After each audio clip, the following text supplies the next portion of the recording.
Hey, welcome to another edition of Hard Tellin, Not Knowin. I'm your host, Randy Visser, citizen of Gray, and we're here on beautiful Little Sebago Lake in the heart of it all. Did you know that Gray is in the heart of the lakes region, and of course we have some of the most beautiful lakes available in all of New England. This particular lake is dear to me. It's close to my home, and I've spent time on it along with a lot of other people who live on this lake and people who live in Gray that just like to come out and fish or swim and enjoy the beautiful resources that we have here in the lakes region of Maine. I spent some time meeting and talking with Pam Wilkinson, a native of Gray, somebody who's lived here all her life, both on Crystal Lake and now on Little Sebago Lake. She's the president of the Little Sebago Lake Association, and she does some great work helping to organize people around preservation and just education of the lake Little Sebago. Let's learn more about it with Pam. It started September 6, 1994, and we are celebrating our centennial celebration this summer. We have a lot of events, but since then, a lot of things have changed, from cutting ice out of the lake to now various different programs, 15 programs that we have that we work on to create a good mission and safety and protect the lake.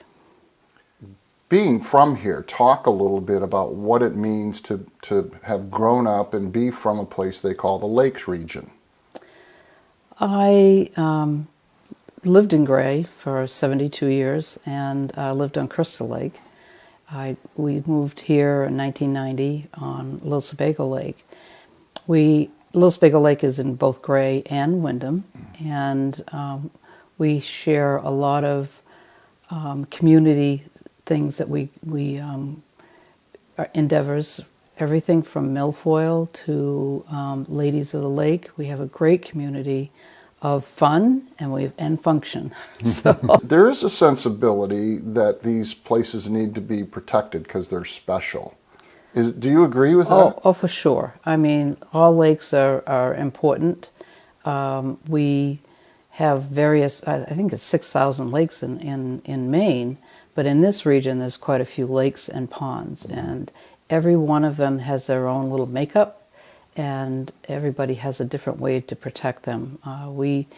We have 3 bellies of the lake and what we call bellies, and 2 narrows that feed into the major lake. Mm-hmm. It is very important that we keep our environment protected from anything from the little microorganisms that are in the water to the humans that are using it and the wildlife. So mm-hmm. It's important to keep the water quality. We're doing our best to try to educate people on what that means, as far as it's not only just in the water, it's on the land. Yeah. So that does impact mm-hmm. The greater community, or let's say the greater community has an impact on the lake. Talk more specifically about what you mean by that. How does that happen? In general, it's very important. We have a lot of commerce around the lake that utilizes that. Especially at the summertime, it's really vibrant. People have they have their own businesses around the lake, and it's important to utilize that and protect that and protect the lake with that. So, what about the quality of the water we were talking about? Is there a threat to that? We have taken water quality samples. It's dissolved oxygen and Secchi disc, which shows the clarity, for over 25 years. And we've updated our methods and our testing utilizing St. Joseph College students in the summertime as interns. Awesome. And we have, in fact, got the report today. They will do a report for us, and this is a 3-year project that we've had. We hope to continue with them to quantify baseline what it's been mm-hmm. and what's happening to it now and why. There are some trigger points that are showing that the water quality is starting to degrade.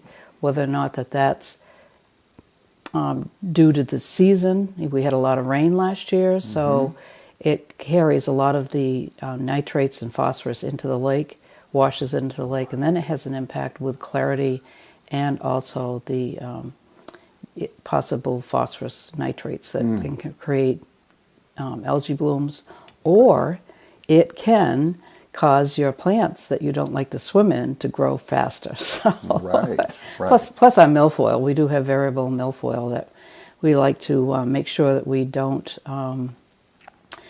add to that, add the little fertilizer to make that grow, because we have a program that is pretty rambunctious throughout the summer to mitigate that. So, talking about phosphorus and nitrates, where do those come from? They come from our earth. You know, we are like a bowl. The lake is the bottom of the bowl, and the sides, whether it's not uniform, but we have our streams and our bogs that feed the lake, and that's where the phosphorus comes.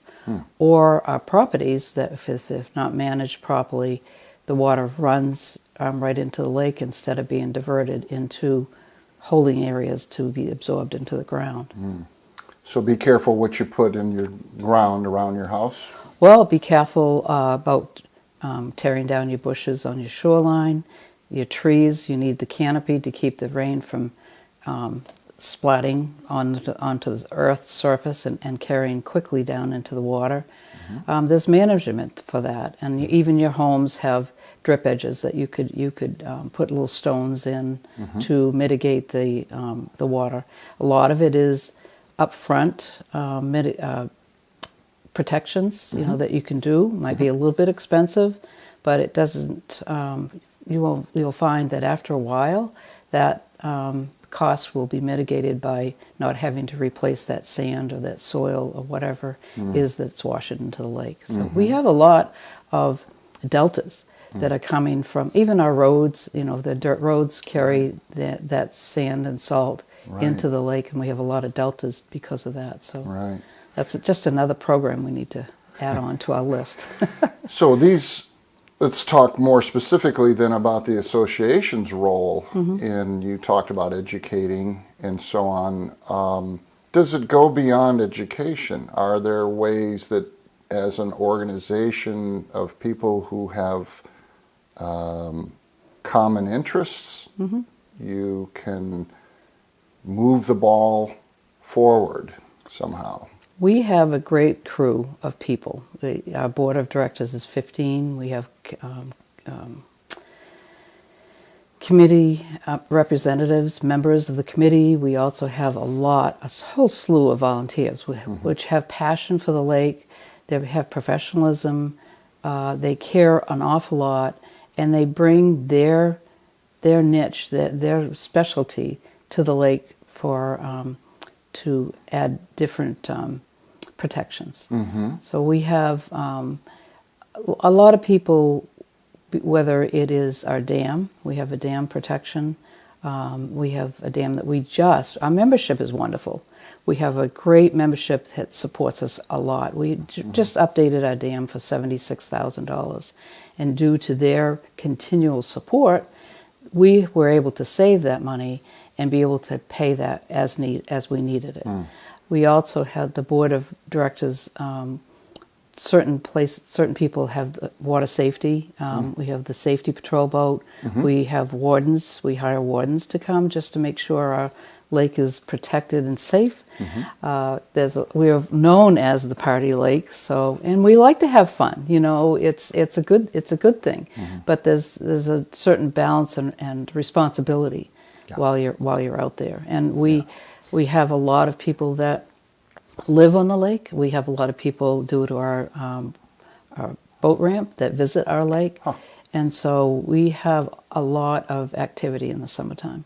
And you know, we have the other programs that we have are our loon program, which is a fun program. Everybody loves loons. Tell me more about that. Yeah, we have Sharon Young, who has coordinated this from the very beginning. We have loon rangers that go out, and we are watching every single day what's happening when we have eggs in the nests. We have pictures. They're on our website. We have, and the loon rangers will go out and monitor what's going on, and when that baby, is born, and how can we protect them from the eagles, and Right. yeah. So And maybe people too rambunctious with their watercraft. right. And so on, Oh, and it's an educational awareness. Yeah. We do have a biannual newsletter, and we have our website. But to your question, how do we reach out beyond the people that are already in your choir? So we have a program now for our watershed called Lake Smart, or we'll try to educate people on how to protect their properties, and we will go to their property and just do a very nonchalant estimate of what they could do to mitigate some of the runoff that's going into the lake. We've just started that. It's in baby steps, but I Sounds think like a you'll good see idea. you'll see that a lot of people will see that having a vegetative buffer in the shoreline can be pretty, and it also can be effective. Yeah. So that's we're trying to have feet on that soil, help them out to understand what it is that's wrong with the property and how to protect that. Ask you, why do you think this organization has lasted 100 years? What is it that has kept this going? Well, I think it's the people that care. I've said that before, but the people. I think I've been president for almost 18 years. Every single year, somebody will ramp up the program. They will say, well, what about this? And what about that? And, let's do this. So it doesn't stay stagnant. And then we have new programs that come forward, and we have new thoughts. We have sometimes we have new people that come on board that bring their expertise, get us out of that stagnant section. And I think that they bring a lot to the table. We have, our centennial. We had somebody bring up the idea of our first golf classic, so that's a good thing. Yeah. And we will be doing scavenger hunts, and we have a pirate parade with amphibious cars, and and we have bands coming to the shoreline that will people can have flotillas and listen to. So it's not just a functioning crew. Yeah. It's a fun crew. Interesting. And I think that's what keeps people engaged. And I think, as long as, as long as we continue that process, and we keep up with the generations. We try to, the technologies and, work with them, try to encourage the younger generation to be involved. Yeah. And I think it sinks in, I think it really does. What sinks in about that? Well, when we talk about water quality, water safety, we have some people that have really a lot of fun, but we can speak with them, and just kind of point out the reasons why we can't do this. Or, the boats have changed. They're not canoes anymore. They're not. They are paddle boards, but they're also the wake boats. Well, they're not going away. Yeah. But what can we do to mitigate the impacts that they might have? So we encourage them to go in certain places of the lake that won't be so detrimental. And we show videos. If we find somebody, if we know somebody, and just say, watch this video. Yeah. And not be condemning, but also just encouraging that they understand why. This is an interesting thread that I find myself pulling in this series, Hard Tellin, Not Knowin, just exploring the community of Gray in this area, that there needs to be something that brings people together in order to create community in the first place. Right. You've been a community leader, and you, as you said, you've lived in this community for over 70 years now.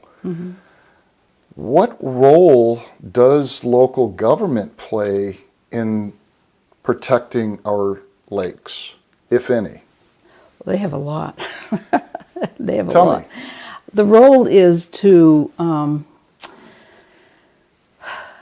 The role is to recognize that they have a valuable resource. Okay. And that they not just have Little Sebago Lake, but the town of Gray has 4 lakes. And the role is to take measures to protect those.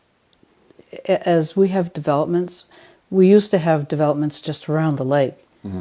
Now we have second-tier development. Mm-hmm. And we have things that are impacting from that second tier into the first tier. Right. And, it's not just creating more rules. It's upholding the ones you already have, and be able to take the time and understand and be able to. My feeling is the first thing they should do is be able to hire a dedicated person during the summertime to assist people with certain things that they should be doing, and if there's a violation, just help that person understand that you need to do it a different way. Right. Yeah. It's, again, interesting. We have a community that's growing rapidly. The municipal organization's growing rapidly. As I talk to various leaders in the community, I'm getting a lot of the same feedback, which is, wow, we need to do more because there's a lot happening right now that's impacting this community. Mm-hmm. Talk about that role between government and a nonprofit community-based organization like the Lake Association. How do the two work together? We work together. We always ask for financial support, which is really helpful. But the next step is to, when somebody comes in for a permit, hand them some information at the time. Show them education. Show them, that, whether it's our lake or any other lake, there's lake-friendly brochures. There's resources out there through Cumberland County Soil and Water.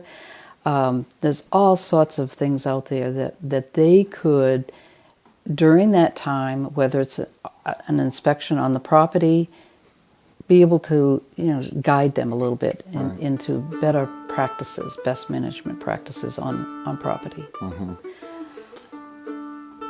Well, there you go. What a beautiful place we live in, Little Sebago Lake, right here in the heart of it all, Gray, Maine. Thanks to Pam Wilkinson for sharing that with us, and thanks to all the work that the Little Sebago Lake Association is doing to preserve this beautiful natural resource we live in. It's about noon and I'm starting to get hungry. Will, what do you think? You want to see if we can go down to the Two Mums kitchen in the village and get some food? Well, absolutely.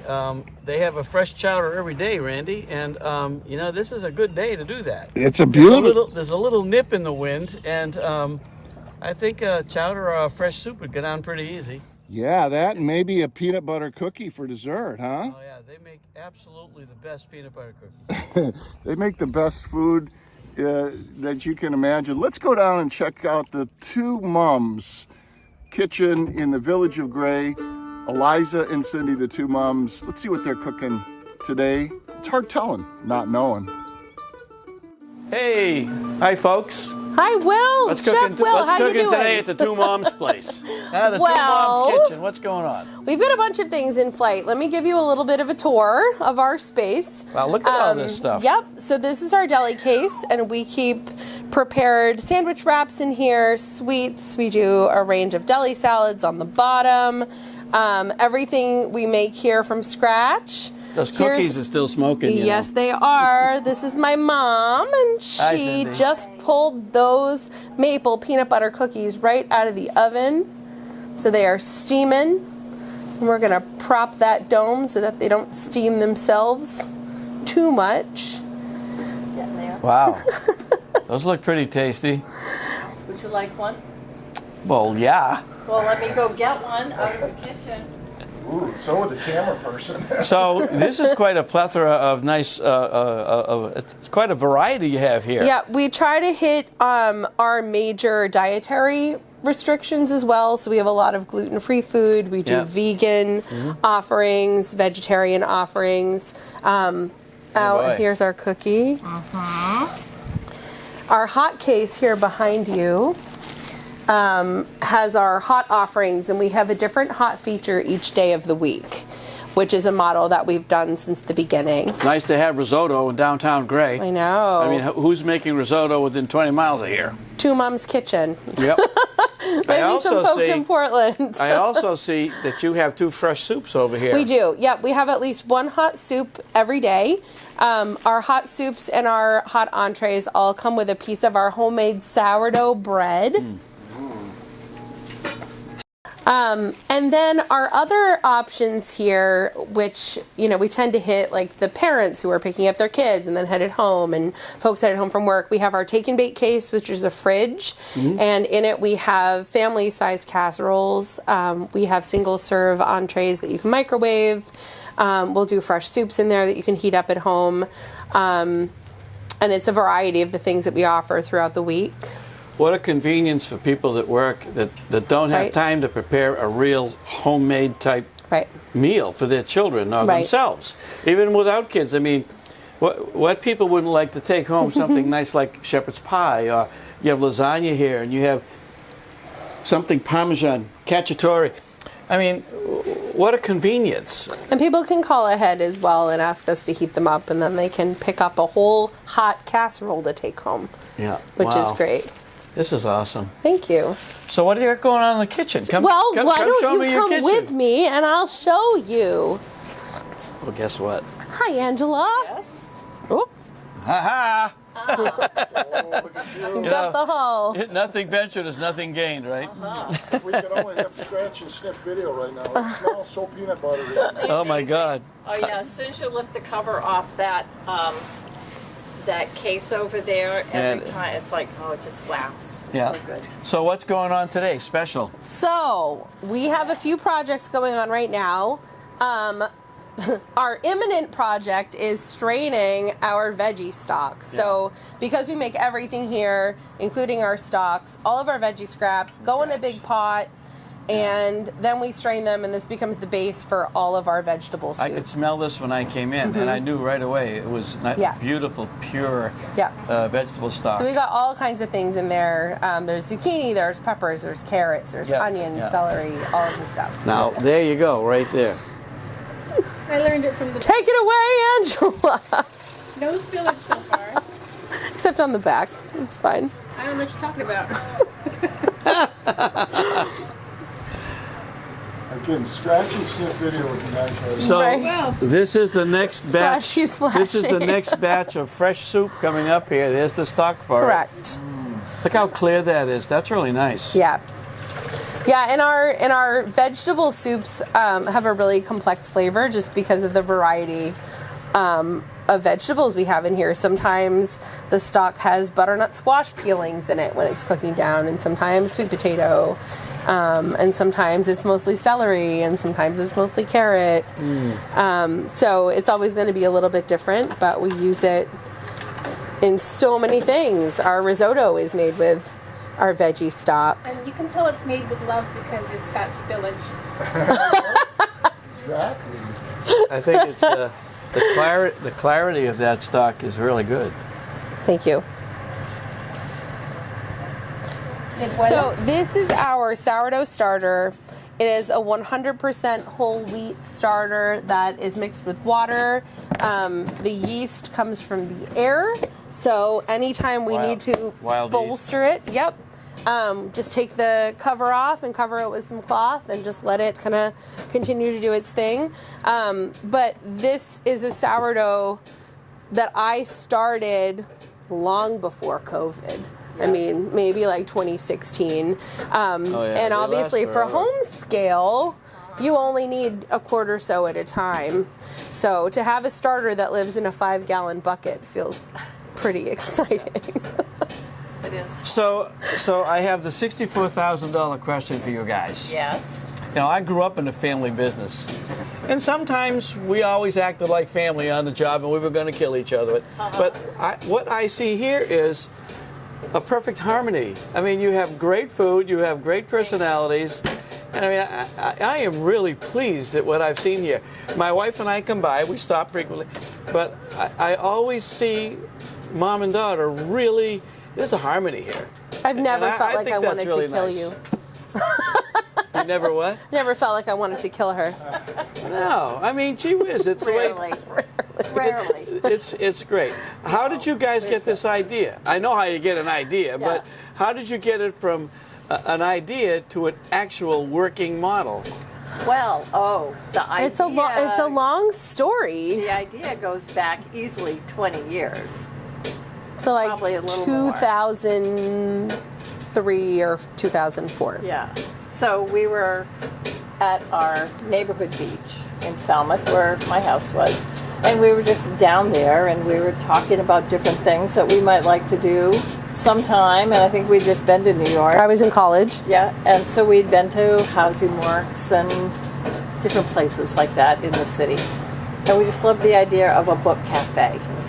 And so over the subsequent years, we just kept talking about it. And she graduated and lived in the city, and I was a teacher, and I retired 2 years and some months ago now. And then that was our time. It was between her leaving her job in the city and me being retired, and if this was ever going to happen, this was when it was going to happen. Well, So we thought, well, we either do it or it never happens. So here we are.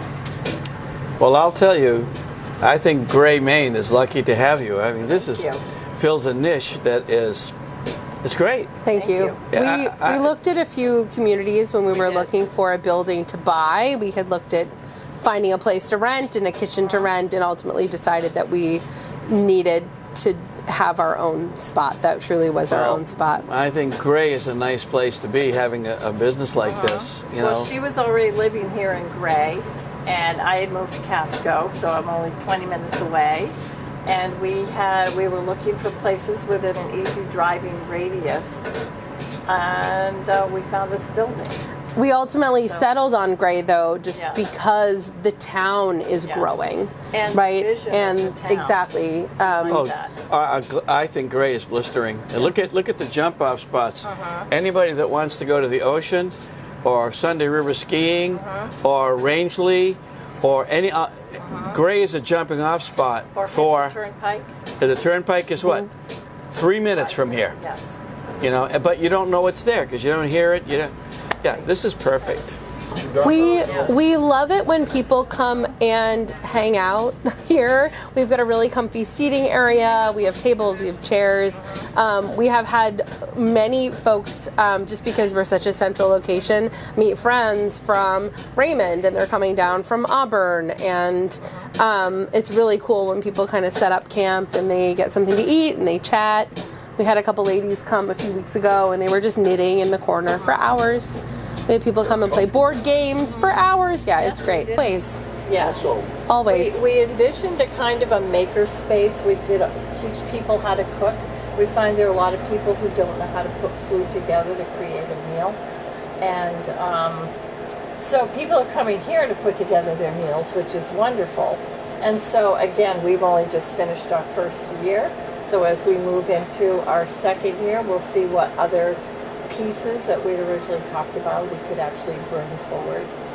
And But even just the conversation aspect of what we're Yes. doing, you know, we have people that are coming in all the time, and they're asking us questions about the products, and they, you know, or they've recently been told they need to cut out sodium, or they need to cut out dairy, you know, and so we have potassium. or potassium.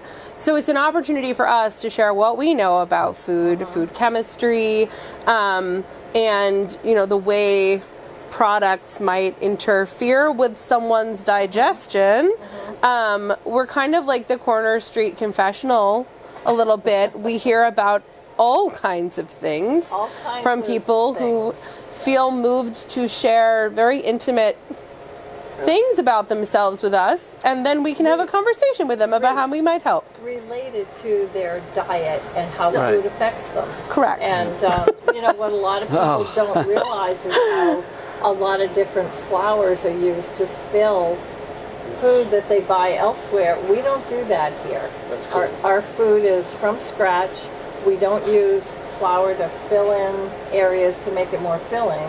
We want the food to speak for itself. Whole ingredients, natural ingredients. We don't use any artificial flavors. I mean, it's ironic, isn't it, that you're right across the street from a franchise drive-through. Yes.